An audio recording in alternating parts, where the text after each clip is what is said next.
Bonjour à tous et toutes, j'espère que vous allez bien. On se retrouve aujourd'hui pour une nouvelle vidéo. Aujourd'hui, on va parler de logique combinatoire. Donc, c'est une vidéo un petit peu hors sujet qui va peut-être vous permettre de comprendre un petit peu les fonctions de base de l'automatisme. Et donc, du coup, la logique combinatoire n'est pas une invention, en tout cas pour vous torturer l'esprit. Elle est surtout là pour vous la simplifier. Et dans votre vie de tous les jours, vous utilisez déjà peut-être sans le savoir, des fonctions logiques. Et aujourd'hui, on va voir des fonctions logiques de base. Donc, par exemple, dans votre vie, est-ce que c'est vous qui avez mangé la dernière part de gâteau qui était dans le frigo? Oui ou non, hein, évidemment.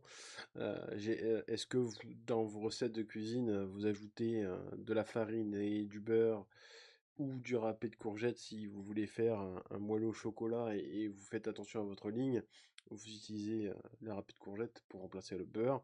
Et dans cette vidéo, on va expliquer toutes ces notions qui est important. Je vais aussi vous expliquer rapidement ce qu'est la logique combinatoire. Et voilà, donc on va avancer pour pas avoir de vidéo extrêmement longue. Donc la logique combinatoire, c'est un système électronique ou informatique qui va effectivement dépendre, en tout cas ses sorties vont dépendre de ses entrées à l'instant T.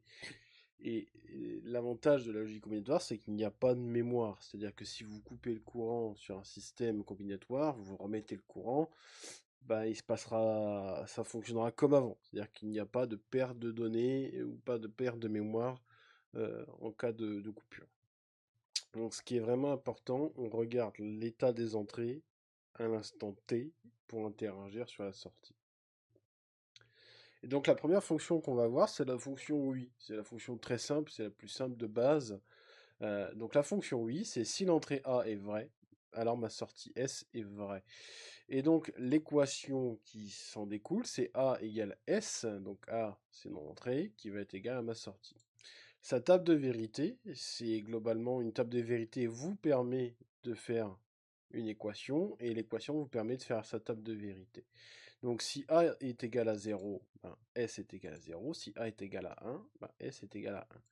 Voici le logigramme européen de la fonction oui. Il existe une autre norme qui existe, mais je crois que c'est un triangle de mémoire. Et sur un circuit électrique, vous avez A, je n'appuie pas sur A, hein, je ne ferme pas le contact, donc ma sortie est égale à 0. Si je viens fermer mon contact, A est égal à 1 et S est égal à 1, donc mon ampoule est vraiment allumée. On va aussi utiliser dans cette vidéo des chronogrammes qui va nous permettre de bien comprendre à l'instant T quels sont les états de mes entrées par rapport à mes sorties. Donc, si A est égal à 0, je l'ai bien dit, S est égal à 0. Si A est égal à 1, et bien effectivement, S est égal à 1. Donc, vous l'aurez compris, le chronogramme de A est égal au chronogramme de S. Alors, vous doutez bien que si à la fonction oui, il y a aussi son inverse, donc son complément, qui sera la fonction non. Donc, vous aurez compris, l'explication, c'est si A est vrai, alors ma sortie S est fausse. Et donc, l'équation, c'est pas A. Donc, vous avez la petite barre ici qui vous dit que c'est le contraire de A. Vous pouvez aussi avoir un slash A aussi, hein, on peut le noter comme ça aussi. Égale S. Donc, la table de vérité, vous l'aurez compris. Si A est égal à 0, S est égal à 1. Et si A est égal à 1, S est égal à 0. Donc, vous avez le logigramme européen avec effectivement ce petit symbole qui veut dire le complément. C'est-à-dire que vous avez l'inverse de A. Voilà. Vous l'avez vu, donc ici c'est un contact normalement fermé en électricité, et donc A, je n'interagis pas dessus, donc évidemment le courant passe, et donc j'ai bien mon ampoule qui est allumée, donc S égale 1. Si je viens appuyer sur ce bouton pour ouvrir mon contact, donc A est égal à 1, et donc on voit que S est égal à 0, parce que le courant ne passe plus. Le chronogramme n'est pas A égale à S, hein, évidemment, donc en fait vous aurez l'inverse, c'est-à-dire quand lui est à 0, lui sera à 1, et quand effectivement lui est à 1, lui sera à 0. Donc c'est l'inverse qui se passe. Donc voilà pour les deux fonctions de base qui n'a qu'une seule entrée. On va passer sur une fonction où il y a deux entrées, c'est la fonction OU.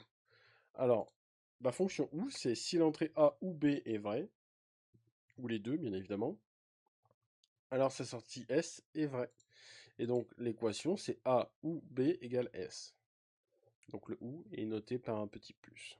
La table de vérité, je rajoute une deuxième colonne. Et vous l'avez remarqué, je fais 0, 1, 0, 1 sur A. Et quand j'ai B, c'est 0, 0, 1, 1. Si j'avais une troisième colonne, j'aurais 0, 0, 0, 0, 1, 1, 1, 1. Et je fais exactement la même chose pour B et A. Hein. Donc ici, je fais 0, 1, 0, 0, 1. Ici, je fais 0, 0, 1, 1, 0, 0, 1, 1. Vous voyez? C'est comme ça que ça fonctionne une table de vérité. Donc si j'ai aucun des deux, ben, S égale à 0. Si j'ai A égale à 1, j'en ai forcément un qui est actif, donc S est égal à 1. Si j'ai que B d'actif est égal à 1. Et si j'ai les deux, ben aussi ça fonctionne, j'ai S égale à 1.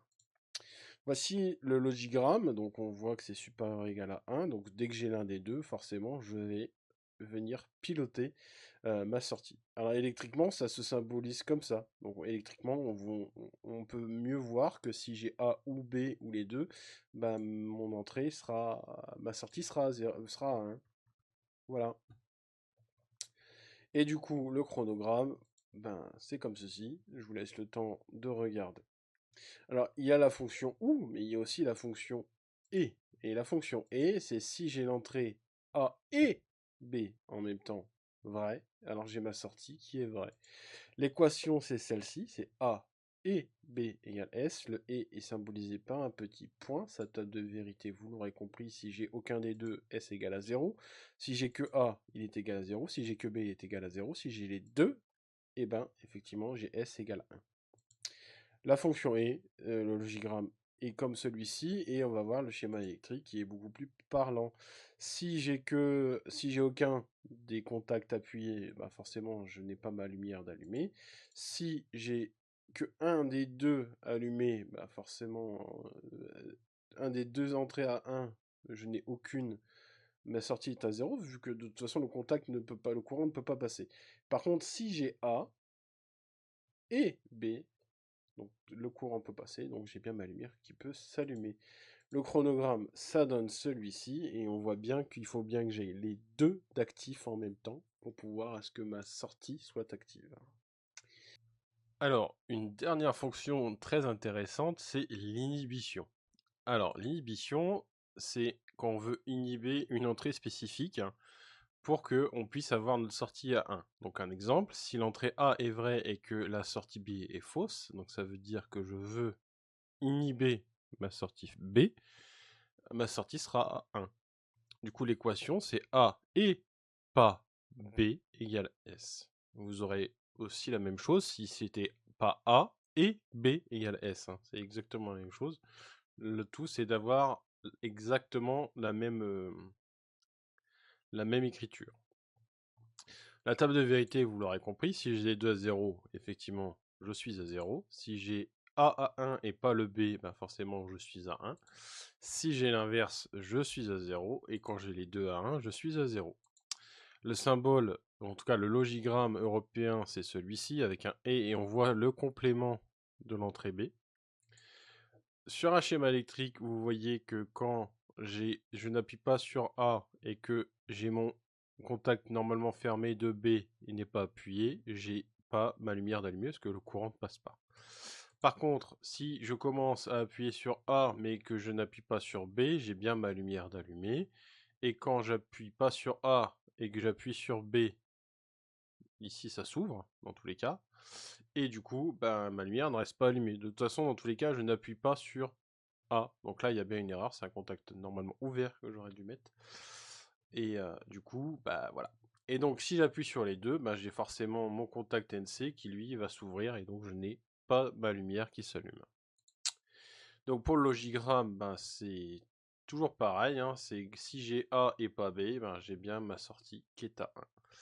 Voilà pour les fonctions de base de la logique combinatoire. On se retrouvera dans une autre vidéo où je vais vous expliquer d'autres fonctions qui existent et on aura terminé en tout cas sur ces fonctions. Il y aura une troisième vidéo qui vous expliquera plus en détail ce qu'est la logique combinatoire. Ce sera une vidéo un petit peu plus rébarbative parce que là on va surtout rentrer dans le concret. Et voilà. Donc je vous souhaite à tous une bonne fin de journée et à bientôt. Et à bientôt.